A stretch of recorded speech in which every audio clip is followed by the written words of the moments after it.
Hello and welcome to Sprint UPSC.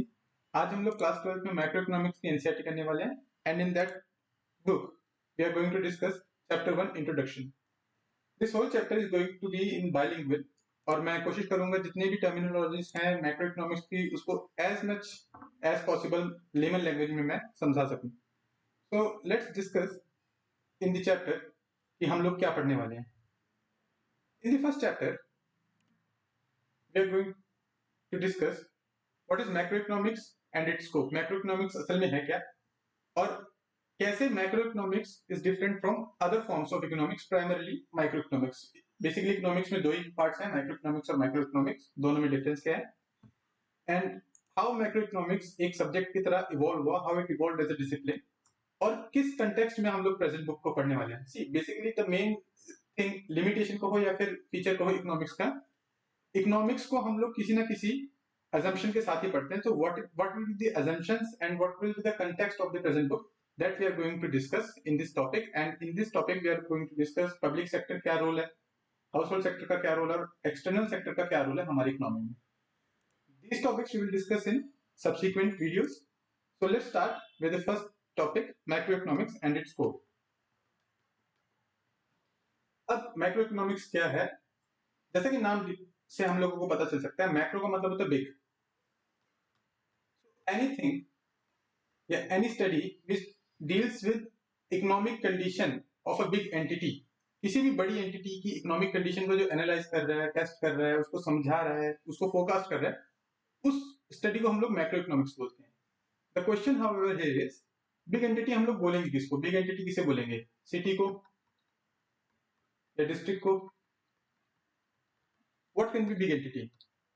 So only when the entity is like state, country और global economy as a whole, तब हम लोग बोलते हैं कि we are in the realm of macroeconomics. Otherwise कभी भी हम लोग फर्म के बारे में बात कर रहे हैं या इंडस्ट्री के बारे में बात कर रहे हैं, then we say that we are usually in the scope of microeconomics. Macroeconomics जैसे बिग एंटिटी को एनालाइज कर रहा है, बिग एंटिटी की कंडीशन को, जैसे कंट्री की, स्टेट की, वो करता कैसे है? Suppose you are ill and you are going to a doctor, doctor के पास जा रहे हैं तो डॉक्टर क्या करेगा?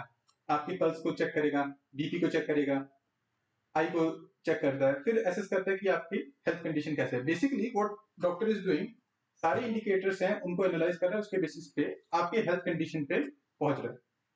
Similarly a macro economist, macro economics में बहुत सारे इकोनॉमिक इंडिकेटर है, जैसे एग्रीगेट आउटपुट लेवल, जिसको हम लोग लेमन लैंग्वेज में जीडीपी कभी कभार बोल देते हैं, प्राइस लेवल क्या है, एम्प्लॉयमेंट लेवल क्या है, इन सारे इंडिकेटर्स को पढ़ता है, इनको एनालाइज करता है, इनकी इंटरडिपेंडेंस को देखता है, फिर पहुंचता है इस कंडीशन पे कि what is the economic condition of a country.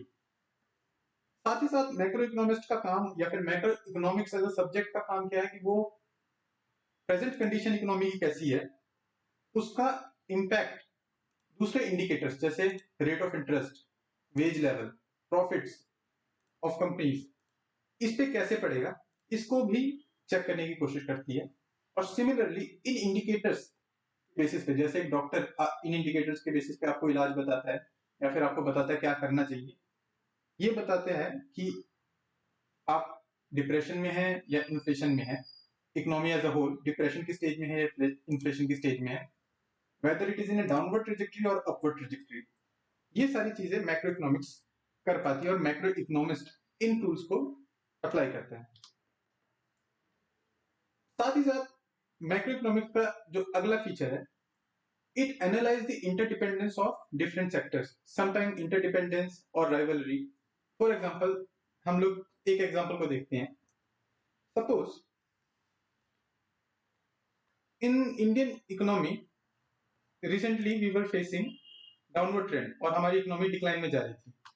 अब बहुत सारे इकोनॉमिस्ट ने कहा that economy was in decline due to lower agriculture या रूरल इनकम, कि जैसे जैसे रूरल इनकम कम होती जा रही थी, उस इनकम की वजह से रूरल डिमांड वाज डिक्लाइनिंग, और जैसे जैसे वो डिमांड डिक्लाइन हो रही थी उसकी वजह से इंडस्ट्रीज का आउटपुट भी कम हो रहा था, क्योंकि they are not going to make goods and services for free. वो जब तक बिक नहीं सकती तब तक वो बनेगी क्यों?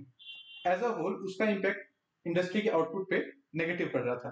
तो यहाँ पर एक इंटरडिपेंडेंस हम लोग देख सकते हैं कि जैसे जैसे रूरल इनकम बढ़ती है वैसे वैसे इंडस्ट्रीज का आउटपुट भी बढ़ता है और रिवर्स सिचुएशन में उसका नेगेटिव भी हो सकता है। So we are seeing very positive inter relation between rural income and industry. और रूरल इनकम का जो प्राइमरी सोर्स है एग्रीकल्चर, एग्रीकल्चर का कितना डिपेंडेंस है इंडस्ट्रीज पे वो हम लोग एनालाइज कर सकते हैं। सो दिस इज हाउ ये वे में लेमन वे में इस तरीके से एक मैक्रो इकोनॉमिस्ट और macro economics as a subject इसको चेक करने की कोशिश करते हैं। In the another context in micro economics हम लोग क्या करते हैं, हम लोगों का जो एरिया होता है, एरिया ऑफ इंटरेस्ट होता है वो इंडस्ट्री तक ही सीमित होता है। अब जो टैक्टिक्स हम लोग मैक्रो इकोनॉमिक्स में यूज करते हैं, कुछ इंडिकेटर्स को पढ़ते हैं, उसके बेसिस पे हम लोग बताते हैं कि एक मैक्रो एंटिटी जैसे कंट्री या कॉन्टिनेंट या फिर ग्लोबल इकोनॉमी उसकी कंडीशन क्या है। इसी तरीके से माइक्रो एंटिटी जैसे एक इंडस्ट्री फर्म उनकी कंडीशन क्या है उसको पढ़ने के लिए भी हमारे पास इंडिकेटर्स हैं। दीज इंडिकेटर्स आर रेवेन्यू, कितना सेल से कितना पैसा उसने इकट्ठा करा है, किस प्राइस लेवल पे बेच रहा है, वेजेस कितने दे रहा है अपने वर्कर्स को, इंडस्ट्री का स्केल क्या है और स्केल चेंज होने की वजह से इंडस्ट्री को क्या फायदा हो रहा है। फॉर एग्जांपल सपोज 50 करोड़ की इन्वेस्टमेंट है और उस पे जो रेवेन्यू आ रहा है वो 1 करोड़ का आ रहा है।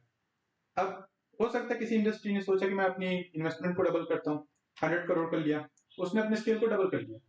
अब रेवेन्यू कितना बढ़ा, क्या रेवेन्यू 2 करोड़ हुआ? अगर रेवेन्यू 2 करोड़ हुआ तो इसका मतलब जितना स्केल बढ़ा उतना ही रेवेन्यू भी बढ़ रहा है, तो हम लोग कहते हैं कांस्टेंट रिटर्न्स टू स्केल। अगर ये 2.5 करोड़ हो जाता तो हम लोग कहते हैं increasing returns to the scale क्योंकि इकोनॉमीज ऑफ द स्केल मिल रही है। या फिर ये 1.5 हो सकता था तो ये हो जाता है decreasing returns to the scale, तब हम लोग बोलते हैं डिसइकोनॉमीज ऑफ स्केल प्रिवेल कर रही हैं। तो ये सारी चीजें, स्केल क्या है इंडस्ट्री का और उसका क्या इंपैक्ट पड़ रहा है इंडस्ट्री के ऊपर, ये हम लोग माइक्रो इकोनॉमिक्स में चेक करते हैं। इंडिविजुअल कैसे बिहेव करता है, most important constituent here is individual, उसके प्रेफरेंसेस कैसी हैं। For example we have two beverages commonly, tea and coffee. अब एक बेसिक इकोनॉमिक लॉ क्या कहता है कि जैसे जैसे डिमांड बढ़ती है वैसे वैसे प्राइस कम होता है, या फिर उल्टा जैसे जैसे प्राइस कम होता है वैसे वैसे डिमांड बढ़ती रहती है। Here is demand and this is price. तो when price is higher demand is less and when price is lower demand is greater. अब मान लेते हैं टी की प्राइस 10 रुपीज है और टी सेलर उसको बढ़ाया जा रहा है और उसको 15 कर दिया है। तो क्या इतनी स्ट्रॉन्ग प्रेफरेंसेस हैं कि डिस्पाइट 12 रुपीज में कॉफी मिल रही है उसके बावजूद भी चाय वाले चाय ही पी रहे हैं?